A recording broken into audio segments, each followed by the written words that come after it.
Bismillahirrahmanirrahim. Assalamualaikum warahmatullahi wabarakatuh. Innal hamdalillah nahmaduhu wa nasta'inuhu wa nastaghfiruh wa na'udzu billahi min shururi anfusina wa min sayyiati a'malina. Man yahdihillahu fala mudilla lahu wa man yudlil fala hadiya lahu. Asyhadu an la ilaha illallah wahdahu la syarika lahu wa asyhadu anna Muhammadan 'abduhu wa rasuluhu amma ba'd. Fa inna asdaqal hadithi kitabullah wa khairal hadi hadi Muhammadin sallallahu alaihi wasallam wa syarrul umuri muhdatsatuha wa kullu muhdatsatin bid'ah wa kullu bid'atin dhalalah wa kullu dhalalatin finnar. Saudaraku sekalian yang dimuliakan oleh Allah tabaraka wa taala, segala puji kita panjatkan kepada Allah, Rabb pemilik dan penguasa semesta alam, dan salawat serta salam yang selalu tercurah kepada junjungan mulia kita Nabi besar Muhammad sallallahu alaihi wasallam, kepada keluarganya dan para sahabatnya yang mulia, dan orang-orang yang selalu konsisten mengikuti jejaknya sampai datangnya hari pembalasan. Ikhwani fiddin, a'azzakumullahu jami'an. Saudaraku sekalian dimuliakan oleh Allah, pada pertemuan minggu yang lalu kita sudah masuk kepada pembahasan bab tentang wudu, dan kita sudah sama-sama membahas tentang pengertian wudu, kemudian hukum-hukum yang berkaitan dengan wudu, kapan wudu diposisikan sebagai sebuah amalan yang wajib, yaitu pada saat mengerjakan sholat, kemudian melaksanakan tawaf di Makkah, kemudian ketika hendak menyentuh mushaf, walaupun ada perselisihan dan perbedaan pendapat dalam permasalahan ini. Tapi Majelis Ulama Saudi dan secara umum para masyayikh di Saudi seperti Syekh Shalih Al-Utsaimin ataupun Syekh Al-Fauzan, mereka lebih merojihkan atau lebih menguatkan pendapat untuk berwudu ketika kita akan memegang mushaf atau membaca Al-Quran dengan menyentuh mushaf, yaitu mushaf yang memang penuh murni sebagai mushaf Al-Quran. Dan sudah pernah dibagi makalahnya minggu yang kemarin tentang permasalahannya secara lebih rinci, bisa antum baca. Kemudian kita juga sudah membahas tentang kapan wudu itu bersifat sunnah, ya kan, poin-poin sekitar ada 9 poin kapan wudu bersifat sunnah pada pertemuan minggu yang lalu. Dan bagi yang belum atau tidak datang mungkin bisa melihat di www.bahtaratauhid.com. Dan sekarang kita akan masuk kepada pembahasan keutamaan wudu, yang mana kita ketahui bahwasannya ini adalah merupakan salah satu ibadah yang mulia, ibadah yang agung, yang disyariatkan secara khusus untuk seseorang sebelum melaksanakan sholat khususnya. Dan ini adalah merupakan sebuah ketaatan peribadahan dan kemuliaan bagi seorang hamba dan pahala yang besar di sisi Allah Subhanahu wa ta'ala. Oleh karena itu, sebelum kita masuki kepada pembahasan sifat wudu, sedikit kita membahas tentang keutamaan wudu, kemudian hikmah disyariatkannya wudu, baru setelah itu kita masuk kepada sifat sifat wudu Nabi Shallallahu Alaihi Wasallam dari sunnah-sunnah hadith-hadith yang dinukil oleh para sahabat melalui junjungan kita Nabi besar Muhammad Shallallahu Alaihi Wasallam yang sampai kepada kita. Kemudian setelah itu baru pembahasan pemilahan mana yang bersifat syarat dalam wudu, rukun atau kewajiban, dan mana sunnah-sunnah wudu.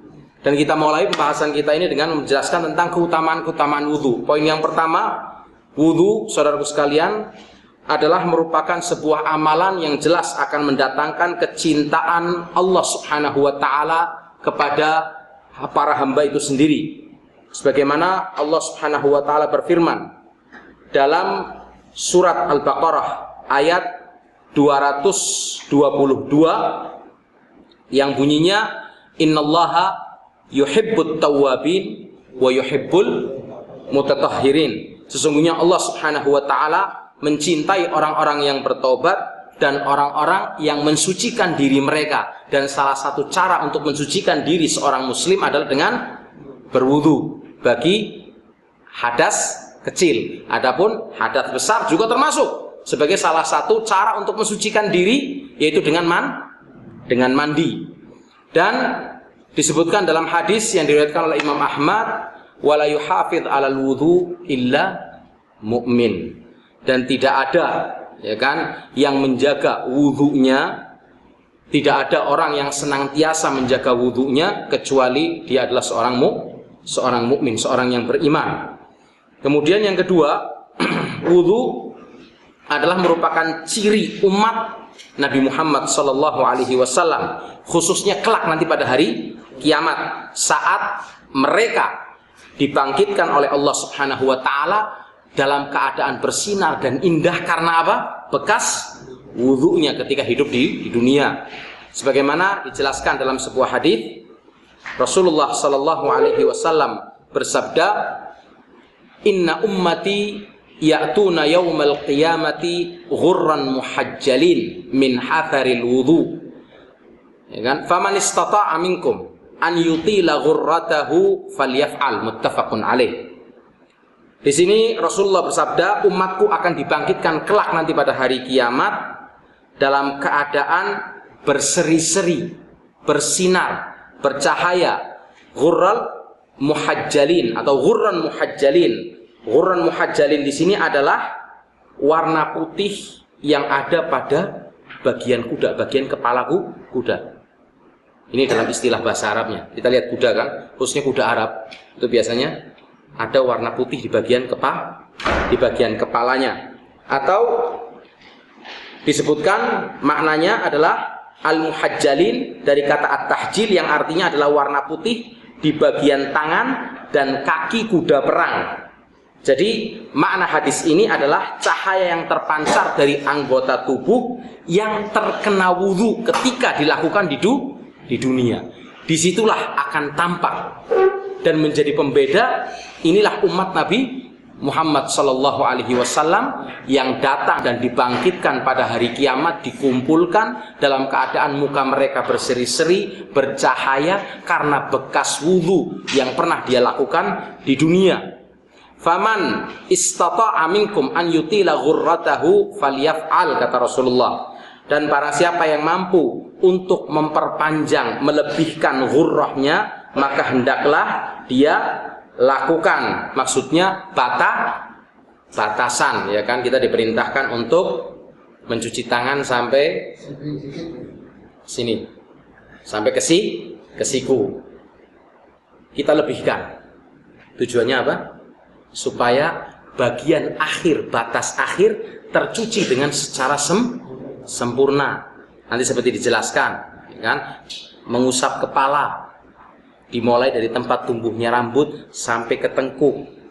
Tempat terakhir tumbuhnya rambut dikembalikan lagi ke depan. Nanti akan dijelaskan hadisnya. Contohnya dari Rasulullah SAW, ya kan? Kita lebihkan sedikit supaya mengena seluruh bagian yang diperintahkan untuk kita membasuh atau mengusapnya, seperti itu. Kemudian yang ketiga adalah wudu sebagai penghapus dosa dan kesalahan. Ini keutamaan amalan wudu, di mana Rasulullah SAW bersabda, "Man tawadda'a fa ahsanal wudu'a kharajat khatayahu min jasadih hatta takhruja min tahti adfarihi." Rawahu Muslim. Barang siapa berwudu, kata Rasulullah, dengan sempurna, asbaghal wudu, melakukan wudu dengan secara sempurna, kewajiban-kewajibannya dipenuhi, syarat-syaratnya dipenuhi, dan bahkan sunnah-sunnahnya pun dipenuhi. Nanti akan kita bahas satu persatu. Maka keutamaan yang dijelaskan dalam hadis ini, kharajat khatayahu, maka akan keluar kesalahan-kesalahannya, berguguran kesalahan-kesalahannya, min jasadi, dari tubuhnya, hatta takhruja min tahti adfarihi, sampai berguguran dari balik kukunya, di mana menetes air-air. ya kan, dengan dosa-dosa yang yang diampuni oleh Allah Subhanahu wa taala, pada saat air-air itu menetes dari kuku-kuku kita dalam keadaan berwudu dan melaksanakan amalan wudu untuk mensucikan diri kita. Baik ketika kita akan melaksanakan sholat-sholat yang wajib maupun ketika kita melaksanakan wudu-wudu yang sifatnya sunnah. Kemudian yang keempat, keutamaan wudu akan meninggikan derajat manusia. Rasulullah SAW bersabda dalam sebuah hadis, "Ala adullukum ala ma yamhullahu bihil khataya wa yarfa'u bihid darajat," kata Rasulullah SAW. Hadis ini diriwayatkan oleh Imam Muslim. "Tidakkah aku tunjukkan kepada kalian, aku arahkan kepada kalian sebuah amalan yang bisa menghapuskan dosa-dosa, mengikis dosa-dosa seorang hamba, wa yarfa'u bihid darajat, dan mengangkat derajat seorang hamba." Qalu bala ya Rasulullah. Sahabat dibilangi seperti ini. Mereka berlomba-lomba. "Kami ingin tahu ya Rasulullah." "Iya ya Rasulullah, kami tunggu amalan tersebut untuk kami berlomba-lomba melaksanakan ketaatan amalan tersebut." Faqala sallallahu alaihi wasallam, maka Rasulullah SAW bersabda, "Isbaghal wudu alal makarih." Yang pertama, kata Rasulullah, yang akan menghapus dosa dan mengangkat derajat seorang hamba, isbaghul wudu alal makarih. Apa itu isbaghul wudu alal makarih? Menyempurnakan wudu di saat kondisi yang sulit. Bagaimana maksudnya menyempurnakan wudu di saat kondisi yang sulit? Saat dingin. Ya kan? Sekarang ini kita dalam keadaan dingin di kota Jeddah ini. Walaupun kota Jeddah belum kebagian hujannya, baru kebagian hawa dinginnya dengan mendung. Tapi belum kebagian hujannya. Tapi seperti di Tabuk, di Ha'il, ya kan, sudah turun salju. Sebagian, ya kan, di Indonesia ada koran yang memberitakan di Saudi turun salju. Bingung Pak. Ya kan, di Saudi bisa turun salju. Gimana kisahnya ini? Ceritanya gimana? Mungkin kita harus kembali kepada berita yang disampaikan oleh Rasulullah Sallallahu Alaihi Wasallam, bahwasannya Jazirah Arab kelak nanti pada hari akhir akan kembali lagi menjadi hijau dengan sungai-sungainya yang mengalir. Dan kita berdoa mudah-mudahan Indonesia juga tetap hijau. Ya kan, jangan pindah Pak. Kita tetap berharap kebaikan. Kita tidak tahu Allah matikan kita ini di mana. Tapi yang jelas di antara salah satu berita yang disampaikan oleh Rasulullah tentang tanda-tanda hari kiamat, Jazirah Arab akan kembali menjadi hijau dengan sungai-sungainya yang mengalir. Dan ini merupakan tanda-tanda yang mungkin kita bisa merasakannya. Curah hujan yang mulai bertambah banyak. Ya kan, mungkin berapa tahun yang lalu merasakan dingin seperti ini di kota Jeddah jarang. Ya kan? Tapi semakin sekarang. Walaupun hujan sebentar, di Saudi ini banjir, ya kan. Kalau di Indonesia mau hujan 2 jam, 3 jam, 4 jam, ya kan, nggak kelihatan airnya lari kemana. Di Saudi hujan setengah jam aja udah membanjiri jalan karena tidak adanya saluran-saluran memang tidak tersedia dan tidak dipersiapkan. Seperti itu. Maka kembali kepada perkara ini, pembahasan kita isbaghul wudu alal makarih, yaitu menyempurnakan wudu walaupun dalam keadaan kondisi yang sulit, dalam keadaan kondisi yang dingin. Ya kan, kita harus menahan rasa dingin, tapi dengan tujuan untuk melaksanakan ketaatan kepada Allah Subhanahu wa taala. Atau pas musim panas kita rasakan, nggak usah pakai heater, ya kan, pemanas, ya kan, yang keluar dari rumah-rumah kita airnya sudah panas. Bahkan kadang kita sampai, ya kan, seperti pas saat kedinginan, ya kan, ngambil airnya sedikit-sedikit kita cuci, tapi kita tunaikan, kita laksanakan, kita paksakan diri kita untuk melaksanakan ketaatan tersebut. Karena kita ingat pahala yang besar, ampunan dari Allah, dan derajat yang tinggi, dan kita mengingat dan memohon kepada Allah untuk bisa dibangkitkan kelak nanti pada hari kiamat dalam keadaan kita membawa bekas wudu kita. Amin insyaallah. Kemudian yang kedua disebutkan dalam hadis wa kathratul khuta ilal masajid, memperbanyak jalan ke masjid. Dan dijelaskan dalam hadis lain, hitungan setiap langkah, setiap langkah menghapus dosa, dan setiap langkah mengangkat derajat kita. Wantidharus shalah ba'da shalah, kan? Kemudian menunggu waktu sholat di masjid kepada waktu sholat yang lainnya. Setelah sholat maghrib kita duduk di masjid, berzikir kepada Allah, berdoa, melakukan aktivitas ibadah untuk menunggu sholat isya, atau mungkin sholat asar, ke sholat maghrib, kemudian ke sholat isya. Ini adalah merupakan salah satu cara untuk menghapus dosa-dosa dan mengangkat derajat kita. Kemudian fadzalikumur ribat, kata Rasulullah SAW, maka itulah sebenar-benar ribat, yaitu menjaga perbatasan di dalam jihad. Itu juga salah satu amalan yang akan mengangkat derajat manusia dan menghapus dosa-dosa manusia. Ketika orang berjaga, ya kan, di pos komando, ya kan, membelalakkan mata, tidak tidur, tapi tujuannya untuk menjaga apa? Ya kan, kekuatan Islam, pasukan Islam dari serangan musuh. Itu adalah merupakan ar-ribat, merupakan salah satu cara untuk menghapus dosa dan mengangkat derajat kita. Ini diantara keutamaan wudu. Kemudian sedikit hikmah disyariatkannya amalan wudu, seperti dijelaskan dalam kitab Tawdihul Ahkam oleh Syekh Al-Bassam. Inti dan ruh dari sholat adalah seorang hamba harus sadar bahwa dia sedang berhadapan dengan Allah Subhanahu wa ta'ala. Nah, Allah Subhanahu wa ta'ala mempersiapkan agar pikiran manusia itu bisa siap untuk melaksanakan sholat, bisa terlepas dari kesibukan-kesibukan duniawi, maka diwajibkanlah wudhu sebelum sholat, karena wudhu adalah merupakan sarana untuk menenangkan dan meredakan pikiran dari kesibukan-kesibukan duniawi untuk seseorang siap melaksanakan sholat. Kan seger, Pak.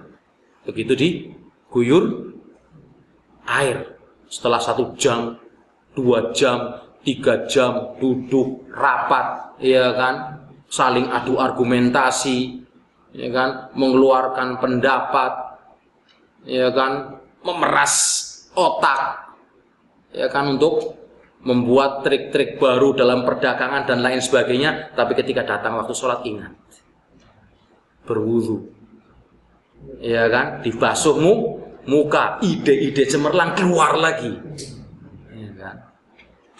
Semakin ingat kepada Allah, semakin Allah mudahkan. Ini salah satu hikmahnya. Kemudian dijelaskan juga karena seorang yang pikirannya sibuk dengan pekerjaan-pekerjaan, perdagangan, industri dan lain sebagainya, jika dikatakan padanya sholatlah, maka dia akan merasa sulit dan berat untuk melaksanakannya. Disinilah nampak jelas hikmah wudhu, karena wudhu membantu seorang meninggalkan pikirannya yang sibuk dan urusan-urusan duniawi, serta wudhu memberikan waktu yang cukup untuk memulai pikiran memulai berpikir dengan pemikiran yang baru pada konsentrasi yang lain, yaitu melaksanakan sholat, kemudian melakukan aktivitas lanjutan dari aktivitas-aktivitasnya. Ini diantara hikmah yang dijelaskan oleh para ulama, seperti dinukil oleh Syekh Al-Bassam dalam kitab Tawdihul Ahkam. Kemudian sekarang kita masuk kepada poin permasalahan terpenting, yaitu tentang permasalahan apa? Sifat wudhu Nabi SAW. Sebelum masuk kepada pembahasan sifat wudhu Nabi secara rinci, dari syarat-syaratnya, kewajiban-kewajibannya, sunnah-sunnahnya, kita akan membaca dulu secara global sifat wudhu Nabi SAW yang sampai kepada kita. Nanti sambil kita menjelaskan, kita akan sebutkan juga hadis Abdullah bin Zaid sebagai tambahan. Dan ayat surat Al-Maidah ayat 6 sudah jelas, ya ayyuhalladzina amanu idza kuntum ilas salati faghsilu wujuhakum wa aydiyakum ilal marafiq wamsahu bi ru'usikum wa arjulakum ilal ka'bain. Wahai orang-orang yang beriman, jika kalian berdiri melaksanakan sholat, maka cucilah wajah-wajah kalian dan tangan-tangan kalian hingga ke siku, dan basuhlah kepala-kepala kalian, ya kan, usaplah kepala-kepala kalian dan cucilah kaki kalian hingga kedua mata kaki. Di sini jadi amalan dan tata cara berwudu, yang pertama kita mulai dengan berniat di dalam hati. Dan ingat, niat adalah merupakan amalan hati. Amalan yang letaknya di sini di dalam hati. Takwa seperti kata Rasulullah juga dikatakan hahuna, letaknya di sini. Ikhlas juga amalan hati. Cinta kita kepada Allah juga amalan hati. Dan di dalam Islam ibadah itu terbagi menjadi dua. Ada ibadah yang sifatnya zahir, ada ibadah yang sifatnya batin. Ibadah yang sifatnya batin ini seperti tadi ikhlas, niat, takwa kita, sabar kita, cinta kita, takut kita kepada Allah Subhanahu wa taala, ini adalah merupakan amalan-amalan hati. Malu juga termasuk sebagai amalan hati, di mana seseorang malu untuk melaksanakan kemaksiatan, untuk berbuat jelek karena dia tahu Allah melihat dan selalu mengintainya. Dan ada ibadah yang bersifat zahir. Nah, ibadah yang bersifat zahir ini ada qauliyah, yang ucapan ketika kita berzikir, membaca ayat-ayat Allah, membaca zikir-zikir, baik yang sifatnya muqayyad, terikat dengan waktu dan jumlah, ataupun yang sifatnya mutlak.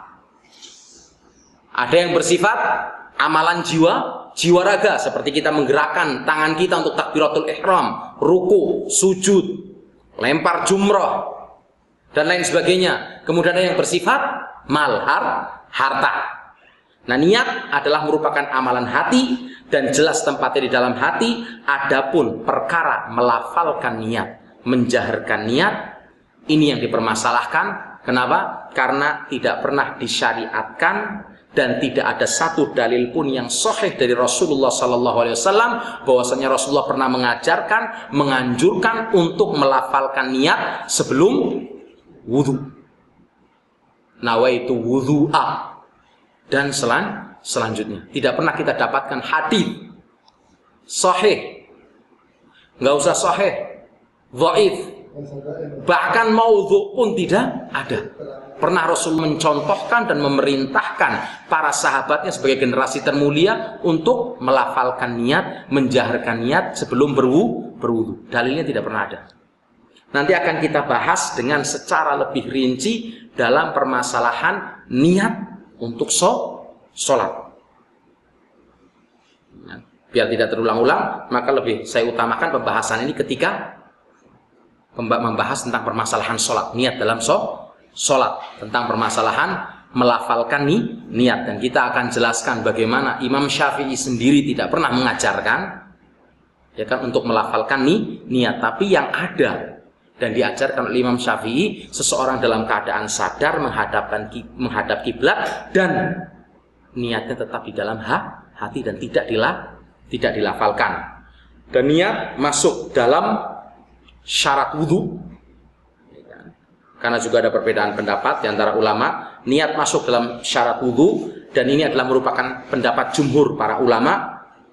Karena barang siapa yang berwudu dengan niat bukan untuk bertakarub kepada Allah Subhanahu wa taala, tapi hanya sekedar untuk mendinginkan badan atau membersihkan badan, maka wudunya tidak sah. Karena berwudu adalah ibadah yang diniatkan kepada Allah dan untuk Allah semata. Kenapa? Karena Rasulullah bersabda, innamal a'malu binniyat. Sesungguhnya benarnya amalan seorang tergantung dari niatnya. Anda melakukan amal soleh ini untuk siapa? Kepada siapa? Wa innamal likulli imri'in ma nawa. Dan setiap hamba akan mendapatkan balasan atas perbuatan yang dia niatkan. Nah, ini jumhur ulama mengatakan bahwasanya niat adalah merupakan syarat di dalam wudu. Tapi kalau madhab Hanafi menjelaskan hukum niat itu, ya kan, ketika akan bertoharoh, termasuk juga ketika akan berwudu adalah merupakan sunnah, sebuah amalan sunnah. Sehingga seseorang berwudu tanpa niat bertakarub pun sudah sah wudunya. Dan yang benar adalah pendapat jumhur ulama, bahwasanya niat termasuk dari bagian syarat dalam sahnya wudu. Kemudian yang kedua, membaca bismillah. Ya, setelah berniat membaca bismillah, dan dalam perkara membaca bismillah ini juga, ya kan, Rasulullah SAW bersabda dalam sebuah hadis, la salata liman la wudu'a lahu wa la wudu'a liman lam yadhkur ismallahi alaihi. Tidak ada salat bagi yang tidak berwudu, dan tidak ada wudu bagi orang yang tidak menyebutkan di dalamnya nama Allah Subhanahu wa taala atau bismillah. Hadis ini secara zahir menunjukkan bahwa bismillah adalah merupakan syarat wudu. Namun yang benar bahwa yang dinafikan dalam hadis ini adalah kesempurnaan wudu. Oleh karena itu terjadi khilaf, perbedaan pendapat di antara ulama, ya kan? Apakah bismillah ini, ya kan, sifatnya masuk dalam kategori, ya kan, kewajiban dalam berwudu, atau hanya sebagai amalan yang bersifat sunnah. Imam Ahmad bin Hambal dan pengikutnya berpendapat akan wajibnya mengucapkan bismillah ketika berwudu. Sedangkan jumhur ulama, ya kan, Imam Malik, Imam Syafi'i, Abu Hanifah, ya kan, serta satu riwayat dari Imam Ahmad juga, bahwa membaca bismillah ketika akan berwudu hanyalah sifatnya mustahab dan tidak wajib, seperti dijelaskan dalam buku Tawdihul Ahkam oleh Syekh Al-Bassam. Jadi ada perbedaan pendapat. Nah, tapi seperti dijelaskan dalam buku Syarah Al-Mumti', ya kan, dari pendapat yang kuat bahwasannya bismillah ini bukan termasuk dari kewajiban wudu. Bukan termasuk dari kewajiban wudu. Kenapa? Karena yang pertama, hadis di atas tadi diperbincangkan. Kalau lafal hadis atau siyak hadis la sholata liman la wudu'a lahu jelas. Tidak ada sholat bagi yang tidak berwudu. Tapi permasalahannya la wudu'a liman lam yadhkur ismallahi alaih. Tidak ada wudu bagi yang tidak membaca bismillah. Ada yang mewajibkan, ada yang mengatakan ini adalah merupakan sunnah muakkadah. Jumhur ulama berpendapat ini adalah merupakan sunnah muakkadah dan bukan merupakan kewajiban. Tapi sangat dianjurkan untuk seseorang membaca bismillah sebelum dia berwudu. Seperti itu. Nah, hadis di atas tadi diperbincangkan oleh para ulama, ya kan, tentang kesohihannya, tentang hadis tadi. Seperti itu. Kemudian yang ketiga adalah mencuci dua telapak tangan. Seperti tadi dijelaskan, mencuci kedua telapak tangan sebanyak tiga kali. Kemudian berkumur-kumur dan istinsyak dan istinthar sebanyak tiga kali, berkumur-kumur, ya kan. Kemudian menghirup air ke dalam hidung dan dikeluarkan. Kemudian membasuh wajah sebanyak tiga kali sambil menyela-nyela jenggot. Nanti akan dijelaskan tentang permasalahan hukum menyela-nyela jenggot, ya kan? Karena ada yang bersifat wajib, ada yang bersifat sunnah. Sesuai dengan keadaan jenggot bagaimana, walaupun ada yang mewajibkan, ada yang mengatakan itu masuk dalam kategori sunnah.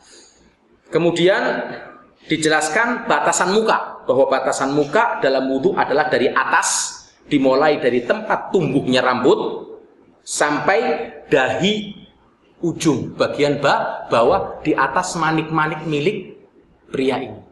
Biasanya pria lebih tampak atau lelaki lebih tampak, kalau perempuan tidak.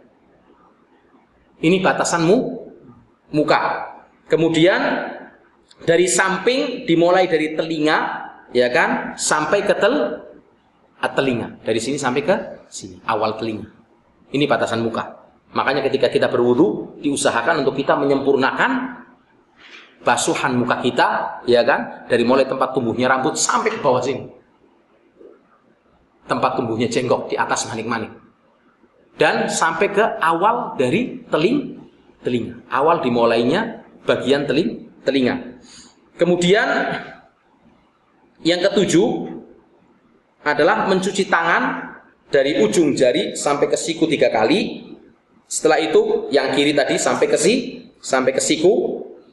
Yang kedelapan, mengusap kepala dengan cara membasahi dengan tangan dengan air, lalu mengusapkan kepala dari awal permulaan tumbuhnya rambut sampai ke tungkak belakang. Ini awal tumbuhnya rambut. Kita mulai tangan kita tadi, setelah membasuh muka, membasuh tangan, apa semua, kita dalam keadaan tangan yang basah ini meletakkan tangan kita di awal tempat tumbuhnya rambut, kemudian ditarik sampai ke tungkak atau ke tengkuk belakang sini, akhir keluarnya rambut. Kemudian kita kembalikan ke arah semula, ke depan. Cukup satu kali. Dalam hadis Utsman bin Affan tadi tidak dijelaskan, kan? Cuma dijelaskan apa? Mengusap kepala. Tapi dalam hadis Abdullah bin Zaid, kan, maka dijelaskan dengan secara detail bagaimana tentang mengusap kepala, di mana Abdullah bin Zaid, ya kan, disebutkan Amr bin Abi Hasan sa'ala Abdullah bin Zaid. Amr bin Abi Al-Hasan bertanya kepada Abdullah bin Zaid an wudu'an Nabi, tentang wudunya Nabi SAW. Fada'a bitaurin, kemudian dia meminta untuk didatangkan satu bejana air. Fatawaddu'a lahum wudu'an Nabi. Kemudian Abdullah bin Zaid mempraktekkan bagaimana cara wudu Nabi SAW. Fa'akfa'a ala yadayhi min taurin. Kemudian dia mulai memasukkan tangannya, ya kan, ke dalam bejana, ya kan. Faghassala yadayhi thalathan, mencuci kedua tangannya sebanyak 3 kali, telapak tangannya. Tsumma adkhala yadahu fit tauri, kemudian memasukkan memasukkan tangannya lagi ke bejana tadi, ya kan, untuk apa? Berkumur dan menghirup air ke dalam hidung, kemudian mengeluarkan sebanyak 3 kali, ya kan, dengan 3 kali apa? Cidukan.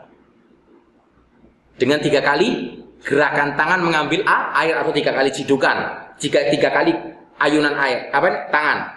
Tsumma adkhala yadahu fit tauri, kemudian masukkan tangannya lagi ke dalam bejana. Faghassala wajhahu thalathan, mencuci kepalanya sebanyak 3 kali, atau mukanya, maaf.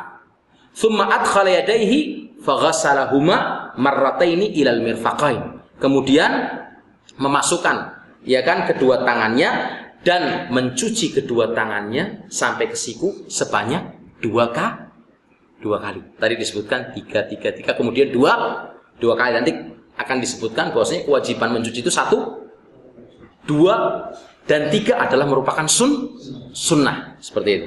Karena di sini ada praktek juga disebutkan 2 kali.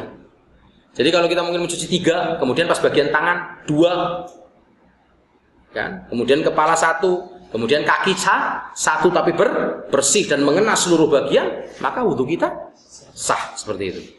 Tsumma adkhala yadayhi, kemudian memasukkan kedua tangannya, famasaha bihima ra'sahu, kemudian mengusap kepalanya dengan kedua tangannya tadi yang basah, fa'aqbala bihima wa adbar marratan wahidah, dengan apa? Menjalankannya ke belakang, ya kan, mengarahkannya kepada bagian belakang, kemudian mengedepankannya lagi, ya kan, atau membalikkan ke tempat semula sebanyak 1 kali. Tsumma ghassala rijlaihi, kemudian mencuci kedua kakinya. Ini jelas sebagai sifat wudu dalam tata cara mengusap kepala, dan ini menyelesaikan perselisihan dalam hal apa? Mengusap kepala. Seperti itu. Kemudian dalam riwayat lain disebutkan bada'a bimuqaddimi ra'sihi, dimulai dari awal bagian kepalanya, hatta dhahaba bihima ila qafah, sampai kepada tengkuk. Tsumma raddahuma, kemudian dikembalikan lagi ke depan, hatta raja'a ilal makanil ladzi bada'a minhu, sampai kembali lagi ke tempat dia mulai mengusap kedua telapak tangannya kepala. Ini dalam hadis muttafaqun alaih Bukhari dan Muslim. Kemudian setelah itu, ya kan, memasukkan apa? Ya kan, kedua jari telunjuk ini ke dalam lubang telinga, dan ibu jari ini mengusap bagian punggung telinga seperti ini. Jadi setelah kita dari depan dimulai, kembali lagi ke depan, kemudian kita masukkan seperti ini, kemudian ini jari telunjuk ini membersihkan bagian dalam, ya kan, seperti ini. Kemudian ibu jari apa? Membersihkan bagian punggung telinga seperti ini. Mengusap kepala, kemudian ini dilakukan cukup 1 kali. Mengusap bagian tengah telinga menggunakan jari telunjuk, dan bagian luar telinga menggunakan ibu jari cukup satu kali. Ya, seperti dijelaskan dalam hadis yang dibawa oleh Abu Dawud dan Nasai, "Tsumma masaha bi ra'sihi fa adkhala isba'aihi sabbahatain fi udhunai." Kemudian Rasulullah mengusap kepalanya, kemudian memasukkan 2 jari telunjuknya as-sabbahatain, ya kan, yang digunakan untuk bertasbih, ke dalam telinganya, wa masaha bi ibhamaihi, kemudian mengusap dengan 2 ibu jarinya atau jempol, ya kan, ala dhahiri udhunai, di atas punggung telinga. Wa bis sabbahataini batina udhunaihi, dan dengan apa? 2 jari telunjuk ini, dalam riwayat lain juga dengan 2 jari telunjuk ini dalam telinga. Dan dalam riwayat Ibnu Abbas, anna Nabi sallallahu alaihi wasallam masah bi ra'sihi udhunai. Rasulullah apa ini? Mengusap kepalanya, kemudian telinganya, zahirihima wa batinihima, bagian dalam dan bagian luarnya. Hadis riwayat At-Tirmidzi. Kemudian yang ke-10, mencuci kaki, ya kan, kaki kanan dulu sebanyak 3 kali, kemudian kaki kiri sebanyak 3 kali, ya kan, dengan jumlah yang sama, kemudian ditutup dengan berdoa. Doa yang ma'ruf, ya kan, dan semua orang insyaallah tahu, yaitu asyhadu an la ilaha illallah wahdahu la syarikalah wa asyhadu anna Muhammadan abduhu wa rasuluh. Allahumma ij'alni minat tawabin waj'alni minal mutatahhirin. Ini sifat wudu Nabi sallallahu alaihi wasallam secara global, ya kan. Kemudian sedikit mungkin kita menjelaskan tentang syarat-syarat wudu. Nah, ini kita masuk kepada pemilahannya. Yang pertama, syarat-syarat wudu. Syarat-syarat wudu yang jelas Islam, seorang muslim, wal aql, berakal, karena wudunya orang gila tidak akan diterima. Kemudian at-tamyiz, sudah masuk masa balik, ya kan? Ini merupakan syarat yang ditetapkan dan diterapkan dalam setiap peribadahan kepada Allah Subhanahu wa taala. Kemudian yang kedua tentang permasalahan niat, dan tadi sudah dijelaskan. Niat letaknya dalam hati dan amalan hati, dan tidak pernah disyariatkan ada niat yang dilafadzkan sebelum wudu. Kemudian yang ketiga adalah menggunakan air yang suci dan mensucikan untuk berwudu. Kemudian yang ketiga, air yang digunakan adalah air yang halal dan bukan air curian, ya kan? Nyuri aqua buat berwudu nggak bisa, harus air yang halal. Kemudian yang keempat, membersihkan benda-benda yang dapat menghalangi menyentuh kulit seperti cat kuku dan lainnya. Itu sesuatu yang akan menghalangi terkenyanya bagian kulit kita dengan air wudu. Ini diantara syarat-syarat sahnya wudu. Walaupun ada perbedaan pendapat, ada yang memasukkan al-muwalah, berkesinambungan dalam syarat, ada yang memasukkan dalam kewajiban wudu. Tapi jelasnya keluar dari perselisihan, kita usahakan, kita biasakan seorang mau berwudu dalam keadaan sadar, dia mau berwudu kemudian membaca bismillah. Ketika kita biasakan, insya Allah kita akan terus dan tidak lupa. Kemudian berkesinambungan dalam artian berkesinambungan itu apa? Kita berwudu, ya kan, mencuci kedua telapak tangan, kemudian muka, berhenti, jawab SMS dulu, baru dilanjutin lagi, nggak bisa.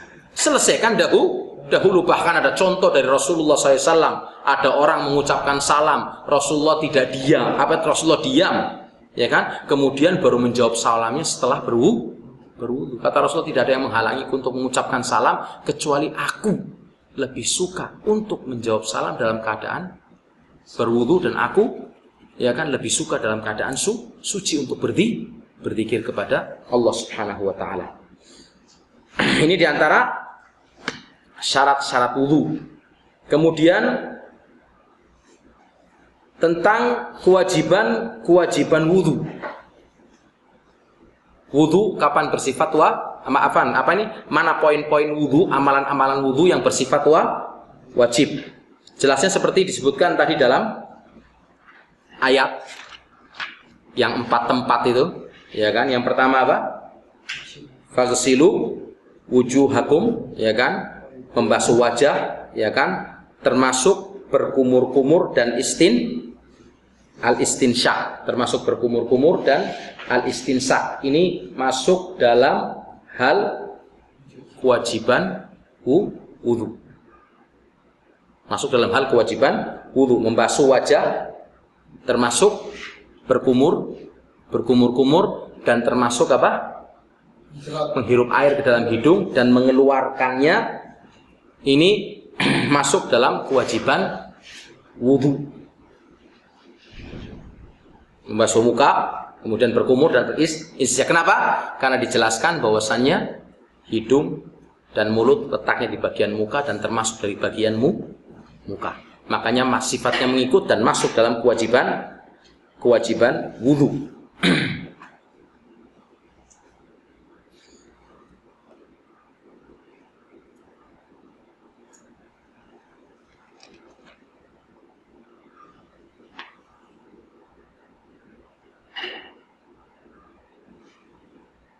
Dan dijelaskan dalam hadis Nabi Shallallahu Alaihi Wasallam, ya kan? Adapun berkumur-kumur dan istinsyak, memasukkan air ke dalam hidung, termasuk dari bagian muka, seperti tadi dikatakan, sehingga wajib dilakukan karena Allah Taala memerintahkan di dalam Al-Quranul Karim, dalam kitabnya yang mulia, ya kan, untuk membasuh muka.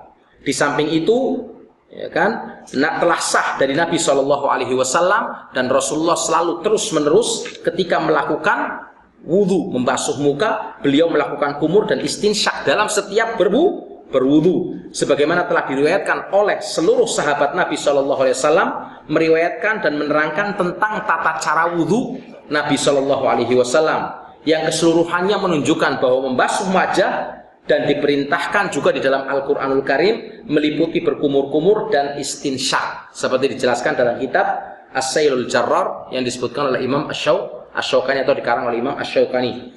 Lagi pula Rasulullah SAW memerintahkan untuk berkumur-kumur dan beristinsyak, yaitu memasukkan air ke dalam hidung. Dalam hadis yang diriwayatkan oleh Ibnu Majah, Abu Dawud dan An-Nasa'i, Rasulullah bersabda, "Idza tawadda'a ahadukum falyaj'al fi anfihi summa liyastanthir." Apabila salah seorang dari antara kalian berwudu, maka masukkanlah air ke dalam hidung, lalu keluarkanlah. Dalam riwayat Abu Dawud, Rasulullah bersabda, "Wa balik fil istinsya illa an takuna shaiman." Dan lebihkanlah di dalam menghirup air ke dalam hidung, tapi bukan berarti seperti minum, ya kan? Tapi kita lebihkan sampai ke bagian ini, kemudian kita keluarkan, kecuali engkau dalam keadaan berpuasa, kata Rasul. Sampai Rasulullah mengatakan lebihkan. Kemudian dalam hadis lain diriwayatkan Abu Dawud juga, Rasulullah bersabda, "Idza tawadda'ta famadmad." Apabila kalian berwudu, maka berkumurlah.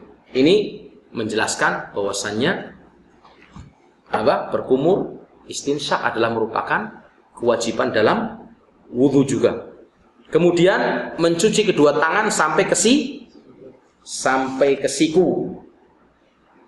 Dalam kitab kan Imam Syafi'i pernah menegaskan dan mengatakan tentang permasalahan mencuci kedua tangan ini sampai ke siku. Beliau menegaskan selamanya tidak dianggap cukup membasuh kedua tangan kecuali dengan membasuh tangan dan punggungnya secara keseluruhan.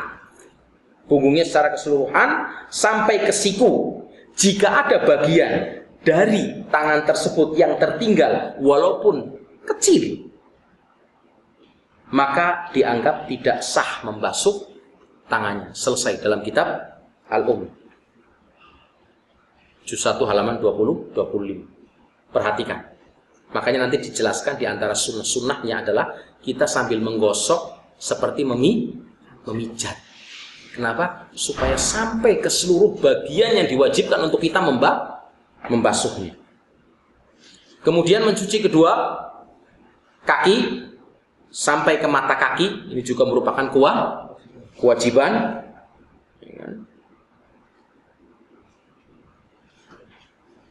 Kemudian yang kelima, mengusap kepala termasuk kedua telinga. Mengusap kepala termasuk kedua telinga.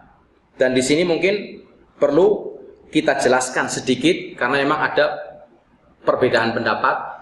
Ada mungkin kita lihat di Indonesia orang yang membasuh cuma bagian depan, plak.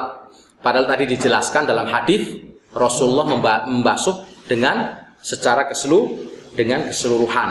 Mereka ya kan berpegang atau berpendapat dengan al-hadits Mughirah ibn Asy-Syu'bah. Seperti dijelaskan, adapun tentang wajibnya mengusap seluruh kepala, yaitu karena perintah mengusap kepala di dalam Al-Quran bersifat mujmal, global. Wamsahu biru'usikum. Kalau perintahnya global, mujmal, berarti yang namanya kepala itu mana? Dari tempat tumbuhnya rambut sampai ke tengkuk. Dari telinga sampai ke telinga satunya.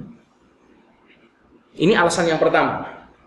Maka penjelasannya atau al-bayan dikembalikan kepada sunnah Nabi SAW untuk lebih diperjelas, yang sudah tegas diriwayatkan oleh Bukhari dan Muslim, ya kan, di mana dalam hadis Abdullah bin Zaid disebutkan bahwa Nabi SAW mengusap seluruh kepalanya. Tadi hadis yang kita baca bersama, riwayat Bukhari dan Muslim.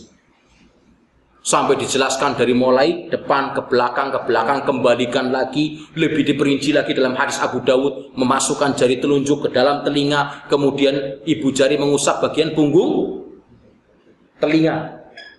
Nah, dalam hal ini terdapat dalil yang tegas menunjukkan wajibnya mengusap seluruh kepala secara sempurna dan bukan sebagian kepala. Jika ada yang berpendapat bahwa ada riwayat yang sahih dari Al-Mughirah ibn Syu'bah bahwa Nabi pernah mengusap ubun-ubunnya, kemudian di atas surbannya, ini yang jadi permasalahan. Sebagian para ulama menyimpulkan seperti Syafi'i dan Hanafi menyimpulkan bolehnya mengusap sebagian kepala dengan hadis Al-Mughirah bin Syu'bah. Ini misalnya imamah kita pakai, kan sedikit ini kelihatan. Kemudian diusap sini, ditarik ke belakang oleh Rasulullah. Kemudian dikembalikanlah lagi ke depan. Artinya apa? Rasulullah mengusap di atas imamahnya. Nah, disinilah timbul perbedaan pendapat. Keluarlah istimbat keputusan hukum, ya kan, yang dikeluarkan bolehnya mengusap sebagian kepala, ya kan. Tapi ini dibantah dan dijawab, ya kan, bahwasanya Rasulullah SAW tidak mencukupkan mengusap kepala, ya kan, hanya di atas ubun, tapi mengusap bagian imamah secara keseluruhan dan mengusap di atas sorbannya.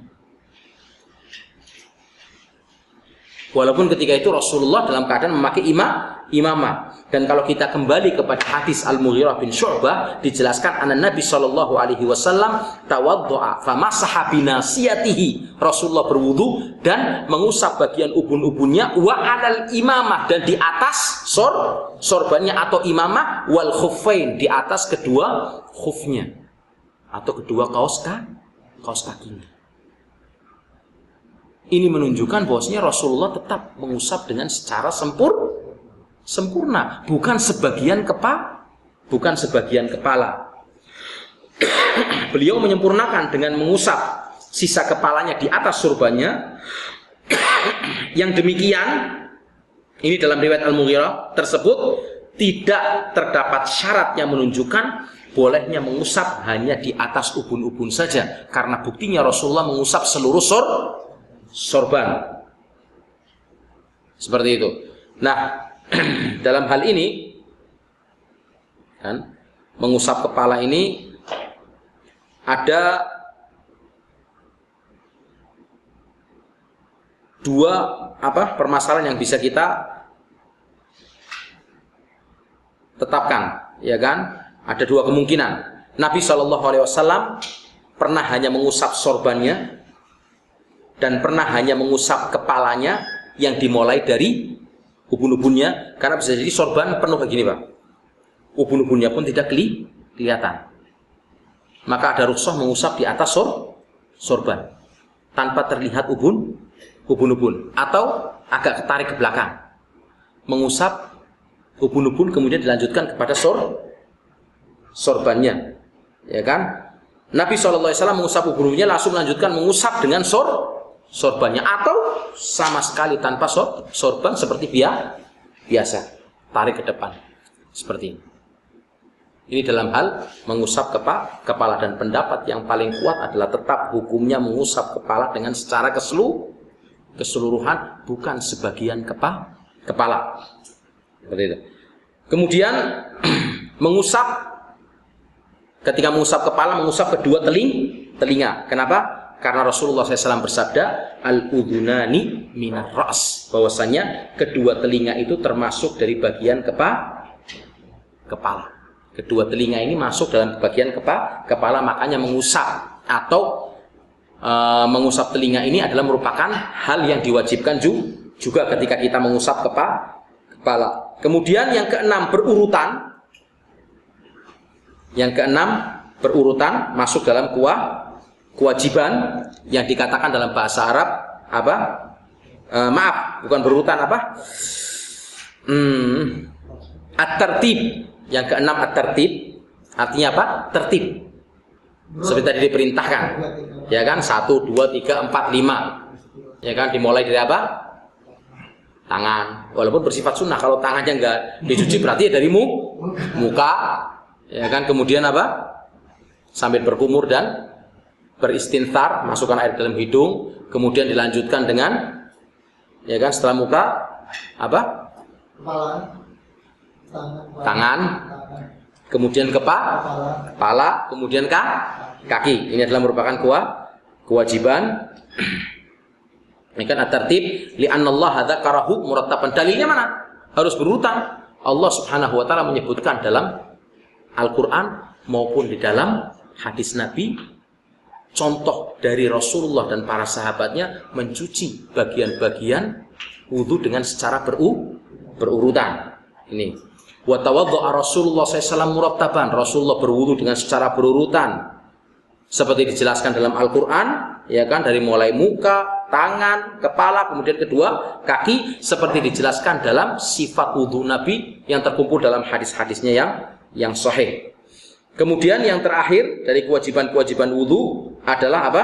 Berkesinambungan atau al-muwalah. Berkesinambungan atau al-muwalah, seperti dijelaskan dalam hadis Nabi sallallahu alaihi wasallam. Anna Nabi sallallahu alaihi wasallam ra'a rajulan yusalli wa fi dhahri qadamihi lum'atun min qadri dirham.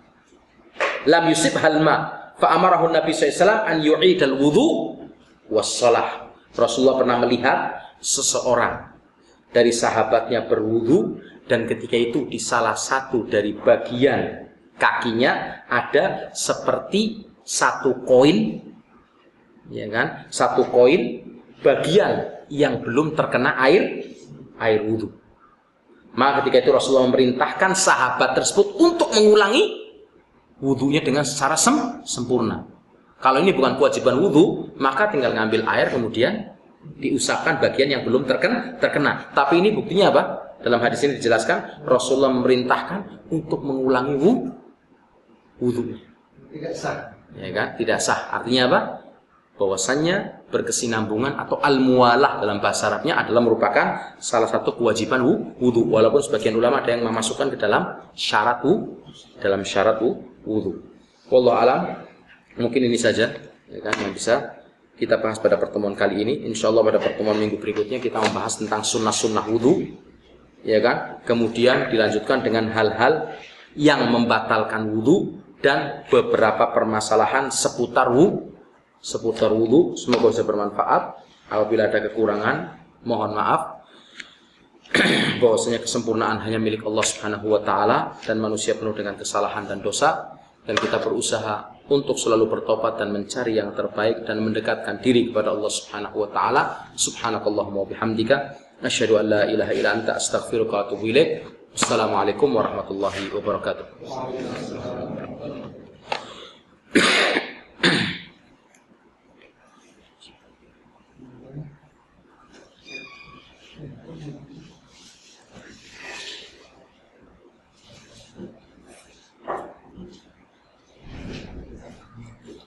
Ya.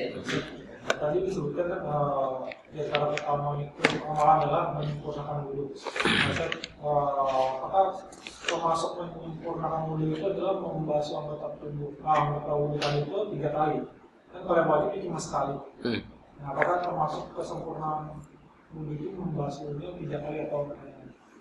Iya. Jadi pertanyaannya ya kan tadi disebutkan bahwasannya apabila kita berwudu, ya kan, sudah mencukupi perintah kewajiban wudu apabila kita mencuci bagian-bagian wudu ini sebanyak satu kali. Nah, ketika kita mencuci lebih dari 3 kali, apakah dianggap sebagai bagian dari menyempurnakan wudu dan mendapatkan keutamaan seperti yang disebutkan dalam hadis tadi? Maka jawabannya ya, masuk dalam kesempurnaan wudu, ya kan, istilahnya pelengkap sebagai kesempurnaan. Kenapa? Karena seorang muslim mendapatkan bagian pahala lebih, kesempurnaan lebih. Mungkin kalau nyucinya 1 kali dia kurang sempurna, tapi dengan 2 kali akan lebih sempurna mengena seluruh bagian, ketiga kali juga akan lebih mengena kepada seluruh bagian dan mendapatkan plus pahala sunnahnya. Seperti itu. Wallahu a'lam. Beberapa yang di Indonesia itu kalau membasuh kaki hingga lutut, seperti itu, apakah ada dalilnya? Untuk pembahasan tentang permasalahan menyempurnakan wudhu sampai ke bagian yang diperintahkan atau diwajibkan untuk kita membasuhnya seperti tangan ini sampai ke siku, kemudian dilebihkan misalnya sampai ke ketek, kemudian mencuci kan mata kaki tapi dilebihkan sampai ke lutut ya kan, itu ada periwayatan dari Abu Hurairah. Ada periwayatan dari Abu Hurairah. Sebentar.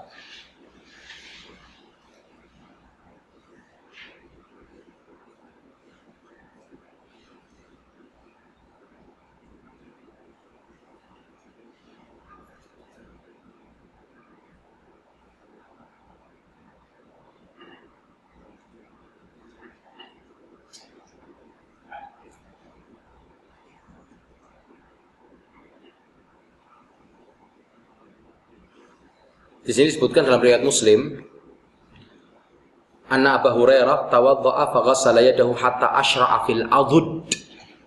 Abu Hurairah berwudu, maka dia mencuci tangannya hingga sampai naik ke lengan atas. Sampai ke sini. Dan dia mencuci kakinya hingga naik ke betis. lalu dia berkata, ya kan, warijlahu hatta asyra'a fis-saq. Tsumma qala, kemudian berkata, hakadza raaitu Rasulullah. Demikianlah aku melihat Rasulullah sallallahu alaihi wasallam. Hadis riwayat Muslim dan disebutkan juga dalam Irwaul Ghalil. Dan tidak mungkin mencuci betis kecuali juga mencuci mata kaki. Dan kalau cuma diusap sampai punggung kaki, maka tumit boleh, ya kan, tidak terkena air. Dan ini bertentangan dengan hadis Abdullah bin Amr di atas. Tapi perlu diingat ketika mencuci kaki disunahkan untuk menyela-nyela jari dan juga jari-jari tangan, taudhihul ahkam, ya kan?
Nah, ya di sini.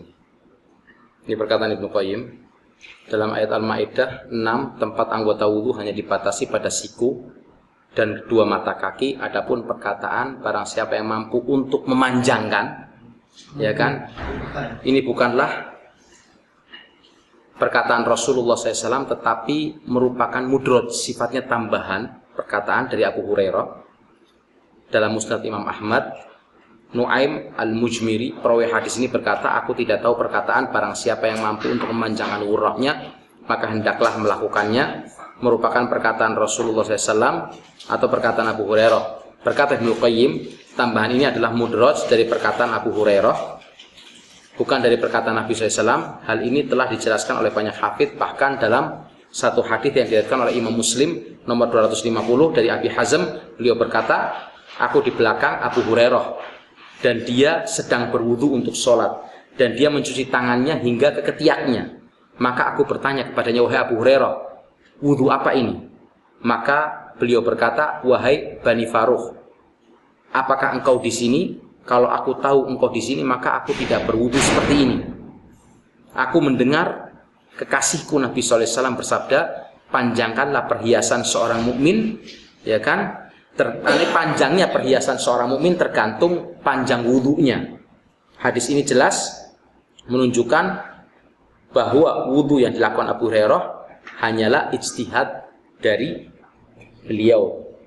Kalau kita terima hadis ini, maka kita harus mencuci wajah hingga keram rambut, dan ini tidak lagi disebutkan ghurrah, karena yang namanya ghurrah hanyalah di wajah saja. Lihat penjelasan Ibnu Qayyim dalam Irwaul Ghalil. Demikian juga kita harus mencuci tangan kita hingga ke lengan atas. Orang yang membolehkan hal ini berdalil dengan hadis Abu Hurairah bahwa Rasulullah SAW bersabda, tablughul hilyatu minal mu'mini haitsu tablughul wudu. Panjangnya perhiasan seorang mukmin tergantung panjangnya wudu. Riwayat Muslim. Namun ini tidaklah benar, karena namanya perhiasan hanyalah dipakai di lengan bawah, bukan di lengan atas. Jadi yang namanya ghurrah ini kita lebihkan, ya kan, sebatas, ya kan, kesempurnaan bagian paling akhir untuk kita cuci. kita sempurnakan. Muka, ini ghurrahnya. Dari sini sampai sini kita sempurnakan batasan yang diwajibkan untuk kita cuci. Otomatis bagian sini agak basah. Kenapa? Untuk lebih menyempurnakan kesempurnaan wudu kita. Kaki sampai ke mata kaki kita lebihkan sedikit seperti itu. Itu yang dinamakan ghurrah, tepatnya seperti itu. Wallahu alam, sudah dijelaskan dalam Irwaul Ghalil, apa yang dilakukan Abu Hurairah itu ijtihadnya dia. Tapi kalau di depan orang kata dia, saya tidak karena saya melihat Rasulullah pernah mengatakan, ya kan, tablughul hilyatu minal mu'min haitsu tablughu al-wudu. Panjangnya perhiasan seorang mukmin tergantung panjang wudu. Namun ini tidak benar karena namanya perhiasan hanyalah dipakai di lengan bawah, bukan di lengan atas ini. Kecuali Raja Majapahit kita pakainya di bagian lengan sini. Jangan juga satu cocok.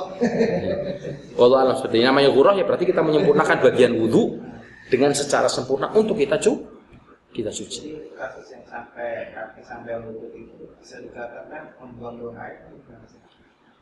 Wallahi, yang namanya berwudu di antara sunnahnya adalah kita tidak membuang-buang air. Seperti itu.